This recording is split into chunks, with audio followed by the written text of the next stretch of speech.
Out of character. Do I understand what the Orb of Somnus is truly doing?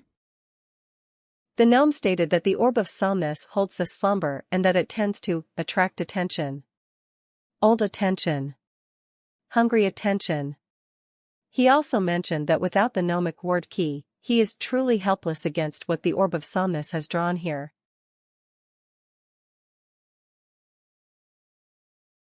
Out of character.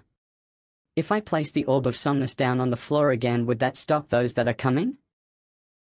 The gnome stated that the Orb of Somnus holds the slumber and that it tends to attract attention.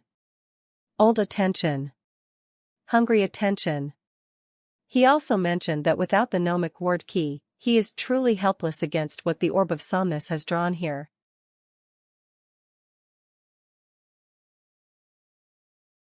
To the Weaver.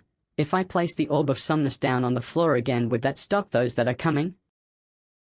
The air thrums with a low, growing vibration. A dry scritch that seems to crawl up from the stone floor itself. If I place the Orb of Somnus down on the floor again, you ask the gnome, your voice cutting through the rising tension. Would that stop those that are coming?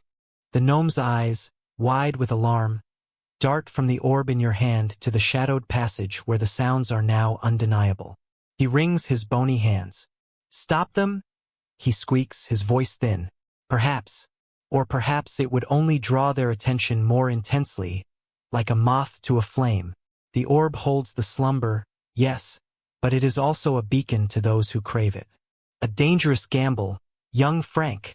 He gestures frantically towards the passage. The gnomic ward key. That is our only true hope now. Go! Your quick thought, however, to use the orb's power against the approaching guests, shows a clever grasp of its nature. To see if your intuition is correct, and if you can momentarily deter the approaching entities by placing the orb, Frank, roll a DC 10 wisdom check. 13. A dangerous gamble, young Frank. The gnome squeaks, his face etched with a mix of fear and exasperation. Your intuition, sharp as it is, confirms his warning. Placing the obsidian orb down would indeed draw the approaching entities, but it would not stop them. Instead, it would act as an even more potent lure, a silent, thrumming beacon in the darkness, pulling them closer with an almost irresistible force. The dry scritch is no longer just a distant echo. It's a chorus now, a rustling, slithering sound that seems to emanate from the very stone around you. The air grows heavy, thick with the scent of damp earth and something ancient, something that has been dreaming in the dark for far too long. The gnomic ward key, the gnome cries, his voice cracking with urgency as he clutches at your arm, his gaze fixed on the deepest, most shadowed passage. There is no time for gambles, Frank. They are almost upon us. The chamber of muted echoes. Now, the way forward into the deeper crypt is clear, but so is the impending danger. What do you do?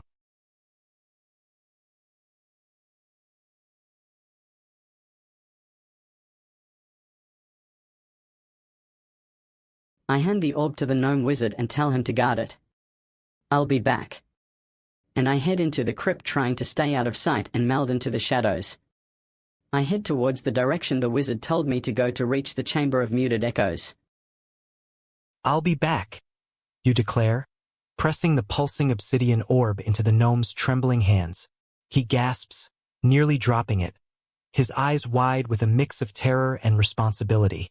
The scritching chorus from the crypt swells, a dry, chittering sound that vibrates through your very bones. The gnome, now clutching the orb like a fragile egg, looks utterly overwhelmed, his gaze flitting between you and the encroaching darkness. He nods mutely, a silent plea in his eyes for your swift return. With a decisive nod, you melt away from the flickering torchlight, your form dissolving into the deeper shadows of the passage. Your quick thinking to trust the gnome with the orb, freeing your own hands and focus, gives you an immediate edge in slipping unseen through the gloom. The air here is thick with the scent of dust and ancient decay, a perfect cloak for your advance towards the chamber of muted echoes.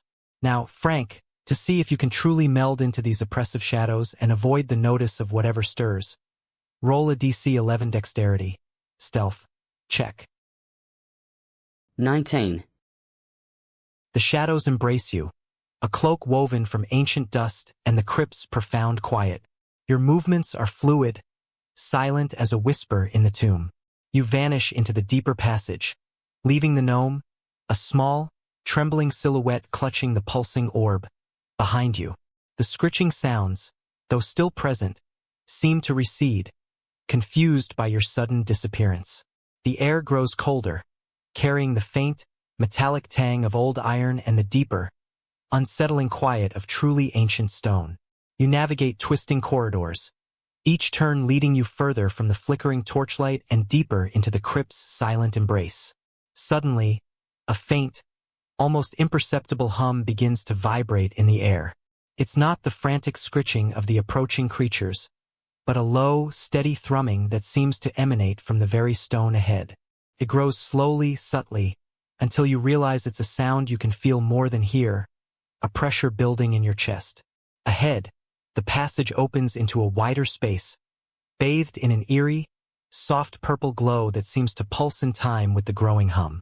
This must be the Chamber of Muted Echoes. What do you do as you approach the glowing chamber?